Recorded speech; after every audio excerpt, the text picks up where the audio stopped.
Officer Michael Slagger shooting Walter Scott is shocking enough, but it is this moment, says Los Angeles defense attorney Darren Kavanaugh, that is something he's never seen. April 4th, 2015. 8 bullets ripped through Walter Scott's back as he ran. Officer Slagger didn't flinch, just strolled over and dropped his taser beside Scott, setting the stage for a lie that would later haunt them behind prison walls. Here's what happens to dirty cops in prison. Any of you cops out there think that I am involved in any crime in your jurisdiction, come to me. I will take a polygraph. I will take the test.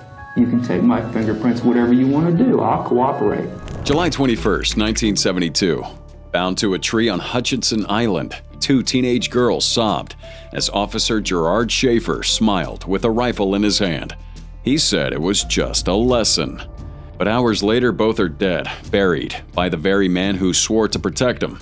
However, these were just 2 of the 26 murders he was suspected of, which led him to a place of no return. Schaefer started out like any average cop in the early 70s, but there was something off. This guy wasn't keeping any women safe. He was luring them in, young girls, hitchhikers, runaways. He'd stop them, cuff them, and take them deep into the woods under some kind of lie of protecting them. Then came the torture, the humiliation, and in too many cases, the murder. Now, authorities could only prove 2 murders, but journals found at his home hinted at dozens more. Pages and pages of gruesome, twisted shit, blurring the lines between fantasy and confession. Now, he claimed it was fiction. Investigators weren't buying it. But when the case finally cracked open, they weren't just looking at a bad cop anymore. They were looking at one of the most sadistic serial killers in Florida's history. In 1973, Schaefer was given 2 life terms, and just like that, the man who once wore a badge was now an inmate. Oh, he went in smug, calling himself the next Bundy, writing creepy stories from his cell, trying to play the intellectual killer card. But here's the thing about prison, especially for guys like him. Nobody cares how clever you think you are. You mess with kids, torture women, abuse some kind of power, you're on the bottom of that food chain. And these inmates knew exactly who he was. So on December 3, 1995, Gerard Schaefer was found stabbed to death in his cell at a Florida state prison, brutally attacked by a fellow inmate named Vincent Rivera, who left Schaefer lying in a pool of his blood with over 40 stab wounds and a homemade shank jammed in his eye socket. Rivera showed no mercy, no hesitation. Some say it was personal, others say it was just prison justice catching up. Either way, it was kind of messy, and nobody shed any tear. And the wild part? Prison officials reportedly found Schaefer bragging just days earlier about beating the system. Turns out he didn't beat anything. In the end, the guy who once hunted people for sport became prey himself. Schaefer may have been a cop once, but in prison he died the way he lived, full of delusions, drowning in blood. Let's go to February 27, 2001. The gavel dropped like a coffin lid. Joseph Mijinowski, once feared on the streets, respected in the ranks, was sentenced to life, not for failing the badge, but for turning it into a weapon of pure corruption. And when he finally got locked up, let's just say, the street wasn't the only place ready to get even. Joseph Mijinowski wasn't your average crooked cop. He was a full-blown double agent. On paper, he'd be one of Chicago's most respected narcotics officers. Now, behind the scenes, he was running his own drug empire, dealing cocaine, shaking down rival dealers, and using his badge like a license to do whatever he wanted. He didn't just break the rules. He kind of rewrote them for himself. For years, nobody touched him. He knew those streets and the system like the back of his hand, and he played both. But in 1998, the feds finally caught on. What followed would be a massive takedown that exposed just how deep the corruption went. He's convicted in 2001 on more than a dozen charges, including racketeering, drug trafficking, extortion, and conspiracy, after which his conviction led to the breakup of the department's anti-gang crimes unit. His sentence? Life in federal prison. No parole, no deals. And here's where it gets ugly. Once Mijinowski was stripped of that badge and tossed right into the system, the reality hit hard. Oh, he wasn't just any ex-cop here. This was a narco cop who had been burning dealers, crossing gangs, and betraying fellow officers. Well, this made him public enemy number one on both sides of that wall. He was immediately placed in protective custody. No yard time with the others, no blending in, none of the usual prison routine. Because if he even dared to step into the general population, he'd be lucky to survive the day, let alone a week. Word was that some of the same people he'd helped lock up, or even steal from, were waiting on the inside. And they weren't looking for a chat. So he stayed in lockdown, moving from prison to prison, always one step ahead of the next threat. No power, no respect, just endless silence and paranoia. Inmates didn't trust him, guards didn't want to deal with him. He went from top cop to complete outcast. This guy was controlling the streets of Chicago, and now he can't even control his own lunch schedule. He would request a reduction in his sentence under the First Step Act in 2020, but that request was denied. In the end, Mijinowski didn't die a brutal death or even get jumped in the shower. But prison still crushed him in the slowest, most soul-draining way possible. He became a ghost in the system, forgotten, isolated, and stripped of the power he once abused. And for guys like this, that might be the harshest sentence of them all. We take you to June 18th, 2014. Janny Liggins sat trembling in the interrogation room, recounting how Officer Daniel Holtzclaw forced her into the back of his patrol car and made her choose between jail or him. Now, she was just one of the many women he had sexually molested, leading him to a fate worse than he imagined. Born back on December 10, 1986 in the U.S. territory of Guam, Holtzclaw was a former college football player turned Oklahoma City police officer. Tall, clean-cut, he kind of looked like the kind of guy you'd want on your side. But behind that badge, he was a predator, targeting vulnerable black women during traffic stops or even routine checks. Women with records, women that society's probably gonna ignore. He knew exactly who he could manipulate and how to silence them. But that wouldn't stay hidden for long. In 2014, one brave woman came forward. Then another. Then another. Eventually, over a dozen women accuse him of everything from groping to full-on sexual assault. The trial was explosive. The jury heard story after story about how Holtzclaw used his authority to trap, intimidate, and violate these poor women who thought they had no voice. The verdict? Guilty on 18 counts. You know what they gave him? 263 years in prison. That's right, buddy. They weren't playing around. Now here's where things kind of take a turn. Because in prison, being a cop is already a death sentence waiting to happen. But being a cop who assaulted women? Oh, that's when you realize that you're nothing more than just prey. And like the others, they would put him in protective custody, locked away from the general population, strictly for survival. Inmates would taunt him constantly, shouting through vents, banging on the walls, calling him every name under the sun. Some would even try to get near his cell just for a chance to chat. No cafeteria meals, no yard time, no walk in the halls alone. Every move he made had to be protected, or it could have been his last. This guy was locked down 23 hours a day, surrounded by concrete and steel, haunted by the very justice system he once served. And get this, he still claims he's innocent. No remorse on this guy, no apology, just legal appeals and interviews where he plays the victim. But you know the truth? Holtzclaw built his prison a long time ago, brick by brick, assault by assault. And now he's living in it, trapped in a cell, stripped of his power, forgotten by the very department that once trusted him with his badge. He wore that uniform and preyed on the powerless. Now he wears a number, and no one's afraid of him anymore. Drew Peterson like you've not seen him before. The former Bolingbrook cop is behind bars with little hope of ever regaining his freedom. But he is still unrepentant for the crime he's been convicted of, murdering his third wife, Kathleen Savio, and denies any involvement in the disappearance of his fourth wife, Stacy. October 28th, 2007. The bed was cold. The car was in the driveway. But 23-year-old Stacy Peterson had vanished. Her family was panicking, and her husband? Drew Peterson, a seasoned cop, calmly joked with reporters, hiding a secret buried deeper than her body. Little did he know that his horrible crimes would take him to that place of no return.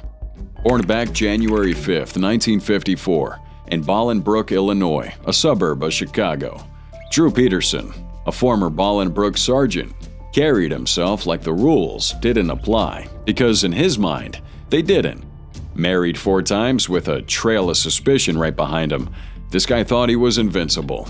But the vanishing act of his 4th wife, Stacy Peterson, in 2007, well, that finally cracked open a case that was gonna ruin him. Now, Stacy was gone without a trace, and Drew, well, he grinned into the cameras like he knew exactly where she was and wasn't planning to tell. Now, authorities could have pinned Stacy's case on him right away with just that, but they take a fresh look at his 3rd wife, Kathleen Savio, who had been found dead in her bathtub back in 2004. Originally ruled an accident, but after Stacy goes missing, that case is reclassified as a homicide. Then, in 2012, Drew is convicted of killing Kathleen Savio, after which he was sentenced to 38 years at the Illinois Department of Corrections. But you know what, Drew? He still ran his mouth. Loudly. In prison, Peterson was every guard's worst nightmare. Manipulative, arrogant, and constantly scheming. In 2016, he gets slapped with another 40 years for trying to hire a hitman to kill the prosecutor who put him away. Can't make this up. And because of that, they had to move him, so the Illinois DOC tosses him into a tighter lockdown. But he kept stirring that pot, so they transferred him out of state altogether, and for his own safety, the DOC takes him to an undisclosed location. Now, for a while, he's held at USP Terre Haute, a federal high-security prison in Indiana, home to some of the country's most dangerous offenders. And in here, Peterson wasn't some cocky ex-cop anymore. Now he's another inmate, with a huge target on his back, and everybody knows who he is. Other prisoners don't forget a face from the news, and guards certainly don't forget the murder-for-hire plot. This guy is kept in protective custody, again isolated from the population, living under constant surveillance. The same kind, ironically, he used to dish out, but now he's not talking so loudly anymore. Once, Drew Peterson played the media like a fiddle, smiling through interviews, dating women from prison, acting like the king of his little own empire. Now, oh, he's another number in the prison system getting shuffled around, with no one left to charm and nowhere left to hide. Next, US media says the former Minneapolis police officer who was convicted of murdering George Floyd in 2020 has been stabbed in prison. November 23rd, 2023. Derek Chovin hit the cold prison floor, blood spilling fast, stabbed relentlessly by this other inmate. No badge, no power, just a man here gasping in terror, abandoned by the system he once served without mercy. Now, Mr. Chovin's name here became infamous on May 25th, 2020, the day George Floyd died, if y'all remember, under his knee. Now, before that, Derek was a Minneapolis police officer for nearly 2 decades. On paper, he's just another cop. But if you dig a little deeper, the red flags were everywhere. So get this, over his 19-year career, Chovin racks up at least 17 complaints of misconduct. Most are brushed under the rug. A few result in minor reprimands, but nothing ever stuck. Nothing ever slowed him down. Then came that day outside Cup Foods, where a 9-minute video is going to change everything. It shows this guy pressing on poor Floyd's neck into the pavement while this guy is gasping, "I can't breathe," sparking worldwide outrage. The image is burning into the minds of the public, and it wasn't just police brutality on this one. Floyd became a symbol of something much deeper and darker. In 2021, Chovin was convicted of second-degree murder, third-degree murder, and second-degree manslaughter. The judge hands him a 22.5-year prison sentence, and he later pled guilty to separate federal civil rights charges, picking up an additional 21 years to be served concurrently. Now, prison life hasn't really been smooth for this dude. Being a former cop, a notorious one at that, you knew he had that target on his back. From day one, he was kept in near total isolation. Locked away for 23 hours, no general population, no yard time, no cafeteria. Just a concrete box and knowledge that stepping outside of it could mean death. Still though, even isolation couldn't protect him forever, because in November 2023, Chovin was stabbed multiple times by another inmate at that federal prison in Tucson, Arizona. The attack had left him seriously injured, sparking headlines all over again. Authorities said he survived, but that should prove as a brutal reminder. In prison, a reputation like his is already a death sentence waiting to happen. Oh, and there's the court drama that hasn't really gone away too. This guy tried to recently appeal his murder conviction, arguing that he never got a fair trial because of the intense media coverage and public pressure. Well, that was shut down. No new trial. No sympathy, dude. Oh, you're trapped in the system now like the many others you arrested. Today, Mr. Derek Chovin, you're sitting in a cell with a long stretch ahead of you, and little hope of getting out early. Let's go to March 10th, 1986. The gunfire echoes throughout a quiet Brooklyn street. Roy DeMayo's protege, Jimmy Heidel, was never seen again. His body was erased. And the ones who did it? Well, they weren't thugs in the shadows, but cops hiding in plain sight. Detectives Stephen Caracappa and Luis Eppolito had just traded their badges for blood. Now, what they didn't know was that whole lifestyle and the actions they took were gonna take them through the doors of the Grim Reaper. Caracappa and Eppolito weren't just dirty cops. These guys were mob cops. And not in that vague backroom deal kind of way, these guys actually worked for the Lucchese crime family, still wearing the NYPD badge. We have here sworn officers doubling as contract killers. Man, the 80s and 90s were wild. Caracappa and Eppolito were detectives in New York, high-ranking ones too. Caracappa even helped find the NYPD's organized crime homicide unit, right? Meanwhile, Eppolito here's a flashy guy with mob ties in his family already. His dad and uncle were both wise guys. So when mob boss Anthony Giuseppe Casso needed some inside help, well, he found it in these two. And these guys aren't just passing around info, they're straight up executing hits. They're tracking down targets, handing them over to the mob, or maybe just doing the killings themselves. One guy would be kidnapped, tortured, and executed. Another gunned down in his car, with his wife screaming in the passenger seat, all while Caracappa and Eppolito are still collecting NYPD paychecks. So the whole scheme eventually unravels in 2005. The feds finally had enough to bring that hammer down. In 2006, both men are convicted on 8 murders, racketeering, and conspiracy charges. They're handed life sentences plus 180 years, respectively, just for good measure. Caracappa is sent to a federal prison in North Carolina, while Eppolito is sent off to Arizona. And from there, it takes a turn neither one of them could scheme their way out of. Caracappa, already dealing with cancer, didn't last long. He died back in 2017, alone, behind bars, at the age of 75. Great life. As for Eppolito, he tried spinning his own story. He claimed he was innocent. He wrote screenplays.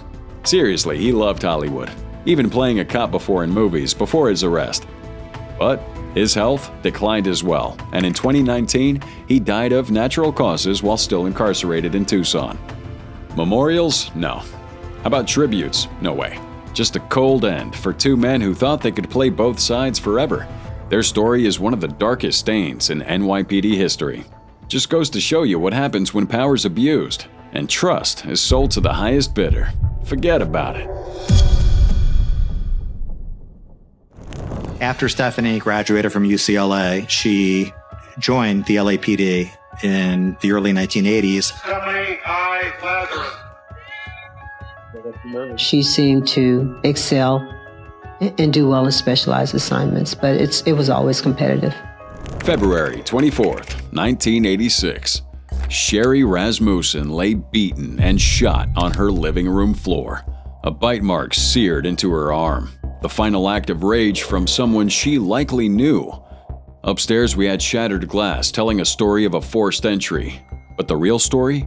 It's buried behind a badge. Stephanie Lazarus never thought this moment, this brutal act of jealousy, would ever come back to haunt her. You see, Stephanie here wasn't just any cop. She was LAPD through and through. Respected, smart, even part of the department's elite art theft unit. But underneath that badge, man, she was hiding one of the darkest secrets in the force's history. Now, back in 1986, Sherry Rasmussen, a brilliant and kind-hearted nurse, was found murdered in the LA condo she shared with her new husband, John. At first glance, it looked like a robbery gone bad. You had broken glass, signs of a struggle, but something always felt off. Sherry had been beaten brutally and even shot 3 times, yet that case went cold. Now here's the twist. Stephanie had dated John, the husband, before he married Sherry. She didn't take that breakup well, and co-workers at the time remembered her as being strangely obsessed, even confrontational toward Sherry. But no one imagined she could be capable of something like this. And for over 20 years, man, she got away with it, carrying a gun, solving crimes, and living a seemingly normal life. That is until DNA technology catches up, and in 2009, cold case investigators reopened Sherry's file and find a bite mark on her arm that still had viable DNA. Well, guess what? It wasn't from a burglar. That was from Stephanie Lazarus. She was finally arrested, ironically by her own colleagues, and convicted in 2012 of first-degree murder. The courtroom was stunned, especially by her lack of emotion. Now serving a sentence of 27 years to life at the California Institution for Women, Stephanie's gone from badge to jumpsuit, trying to keep a low profile, but her presence doesn't really go unnoticed. Former cop or not, prisons don't take kindly to those who betray their oath, especially women who kill out of jealousy, come on.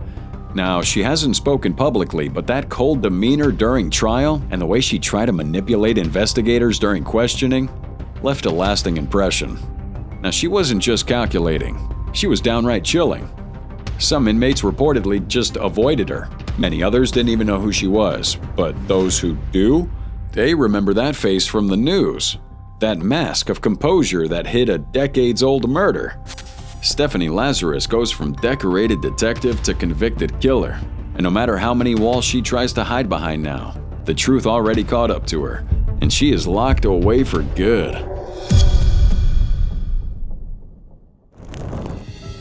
Former police officer Michael Slagger will go to prison for the killing of Walter Scott in North Charleston, South Carolina. We go to April 4th, 2015. 8 shots shatter the morning air in North Charleston, South Carolina. Walter Scott, unarmed and fleeing, collapsed face down in the grass, his back riddled with bullets. Moments later, Officer Michael Slagger calmly walks over, drops his taser by the body, as if planting a lie that's going to unravel his entire life, most especially behind bars. Now, Michael here used to wear a badge in North Charleston, South Carolina, probably never imagining that he's going to trade it for a prison jumpsuit. But in 2015, that all changed when a bystander with a phone camera caught him doing the unthinkable. It's April 4th, 2015, right? And Slagger pulled over 50-year-old Walter Scott for a broken brake light. Now, what should have been a routine stop spirals out of control. You see, Scott, a black man, ran from the car, unarmed and likely scared. Slagger gave chase, and what happens next is caught on video. 8 shots fired. This poor guy's hit 5 times, mostly in the back, and collapses right there in a grassy lot. The footage shows Slagger walking over, dropping what appeared to be his taser near Scott's body, and tries to brush everything off and justify it somehow. Now the video goes viral, the public is pissed off, and Slagger's arrested and charged with murder. But his state trial ended in a mistrial. Still, the feds stepped in on this one. In 2017, he pled guilty to federal charges of deprivation of rights under color of law, a legal way of saying he violated Scott's civil rights by using deadly force without justification. So he's given 20 years in federal prison. What happens, class, when a former police officer known nationwide for one of the most infamous police shootings enters a federal prison? Well, they send him to a medium security place in Colorado, one with a reputation for housing some high-profile inmates and dirty cops alike. Now here he kept a low profile. Like many former officers, this guy's a target inside here. Inmates who've spent their lives on the other side of the law rarely take kindly to someone who used to arrest people for a living, especially someone who kills an unarmed man. Now, Slagger's team reportedly requested protective custody at various points, and he was often taken away from general population for his own safety. Now, in 2018, he would try to appeal his sentence, calling it unreasonably high. The court wasn't having that crap, and the 20-year sentence stuck. Slagger's downfall is the kind of crash you don't come back from. Man, it wasn't even one shot, it was 8 of them, and that badge that once gave him power became meaningless. From cop to convict, his fall was pretty brutal, fast, and broadcast for the world to see. Behind bars, he learned the cruel truth. The system can't really help you when you become the villain. Former officer Raphael Perez is at the center of the growing police scandal. As part of a plea bargain on cocaine charges, Perez admitted he and other officers shot unarmed gang members, planted evidence, and lied under oath to get convictions. It's 1998. An evidence locker at LAPD's Rampart Station wasn't just filled with drugs. It was the hunting ground for Raphael Perez, a cop who thought he could steal 8 pounds of cocaine without anyone noticing. But he didn't just steal from the system. He would betray it. His collapse was swift, and the betrayal was exposed. Not just a scandal, but a death sentence, especially behind the 4 walls of incarceration. You ever hear about a cop so dirty he almost brought down an entire police department? It's got to be Raphael Perez for you, former LAPD whose actions sparked one of the biggest scandals in American law enforcement's history, the Rampart scandal. And let us tell you, the way karma came back to bite this one is brutal. You see, back in the 90s, Perez was part of the LAPD's Crash Unit, an elite anti-gang squad. On paper, these guys are supposed to clean up the streets. Now, in reality, that meant that they were running their own kind of gang. Perez himself was involved in planting evidence, beating suspects, dealing drugs, stealing cocaine from the evidence room, you name it. We didn't just have a rogue cop here. This guy was a criminal with a badge. And the whole thing would unravel in 1998 when he gets caught stealing 8 pounds of cocaine. That's right, 8 pounds, from the department's own evidence locker. That's a lot. Faced with serious time now, Perez flips faster than a pancake. He cuts a deal and starts naming names. Over 70 cops are implicated. Some are fired, others prosecuted. Several convictions tied to the unit's corrupt practices were overturned. Innocent people had been sent to prison thanks to this planted evidence and false reporting. But here's where it gets kind of messy for Perez. You see, snitches don't do well in prison or in life in general. And a cop who snitches on other cops, man, that's calling for a death sentence. You can't just put this guy in a regular prison yard. The system had to move him constantly. Protective custody, isolation, different facilities, just to keep him alive. The threats came from all sides. Gangs who wanted to destroy him, fellow inmates who just didn't like him, and a lot of cops who felt betrayed. At one point, it got so bad he had to be placed under federal witness protection. He changed his name, dropped off the map, and tried to disappear, but the ghost of his past didn't go away. He's still remembered as that guy who shattered trust in an entire police department, leaving hundreds of cases tainted in his wake. To this day, people in LA still bring up his name when talking about police corruption. And even though he avoided a long prison sentence by cooperating, well, he basically lives in a cage of his own making still, constantly watching his back. That's the one thing about dirty cops like Perez. They might dodge a bullet in court, but they'll never outrun the fallout. Not from the streets, not from the system, and definitely not from their own conscience. Also breaking at this hour, former NOPD officer Antonette Frank, who is scheduled to be executed, was denied clemency today. And finally, we arrive at March 4th, 1995. Blood pooled across the restaurant floor as Quang Vu hid in a dark corner, frozen in terror. He just watched his sister, Ha, collapse. And Officer Ronald Williams, someone they trusted, bled out beside the cash register. And then came the footsteps. Slow, inevitable. Antonette Frank, still wearing her police uniform, raised her gun again. The badge meant nothing now. What stood before him wasn't law, but execution in disguise, leading her to the point of no return. Antonette Frank wasn't your average cop. She was supposed to be one of the good guys, a uniformed symbol of protection in New Orleans. But again, behind the badge would hide something dark, something dangerous. And what she did one night in 1995 would make her name go down in infamy as one of the most brutal examples of police betrayal. Let's rewind to March 4th, 1995. Frank, who had only been on the New Orleans Police Department for a few years, was working a security job as well at a Vietnamese restaurant called Kim An, one she'd worked before. But this time, she wasn't there to protect anybody. Now, she shows up with her 18-year-old boyfriend, Rogers Lacaze, who's also a known drug dealer. Together, they storm the restaurant and unleash hell. First, they shoot Officer Ronald A. Williams II, another off-duty cop who was working security that night. Then they force the owners to open the safe before killing 2 of their children, Ha and Quang Vu. It was cold-blooded.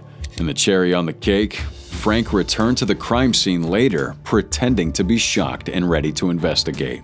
Now that cover didn't last long. One of the Vu family members survived and identified her. And just like that, the officer turned executioner was arrested. Her trial swift and unforgettable. The jury heard how she used her badge to plan and carry out a triple homicide. She was eventually sentenced to death, becoming one of the very few female officers and even fewer women in general on death row in Louisiana. So now prison life for Antonette hasn't exactly been a quiet one. You can find her at Louisiana Correctional Institute for Women, where she's been locked up since the late 90s. And while death row is often about waiting in silence, Frank has found herself tangled in drama even behind bars. She's reportedly gotten into fights, made bizarre claims about her innocence, and has filed multiple appeals, none of which have gone anywhere. Over the years, her legal team has tried to spin her actions as influenced by trauma, poor judgment, or even manipulation by her younger boyfriend. But juries and judges haven't been buying it. And to this day, she's still on death row. No execution date, just time and silence. But her legacy still lingers like a shadow. Again, a chilling reminder of what happens when someone sworn to serve lets that darkness take over. Antonette Frank didn't just cross the line. She crushed it, earning her place amongst the most infamous dirty cops in American history.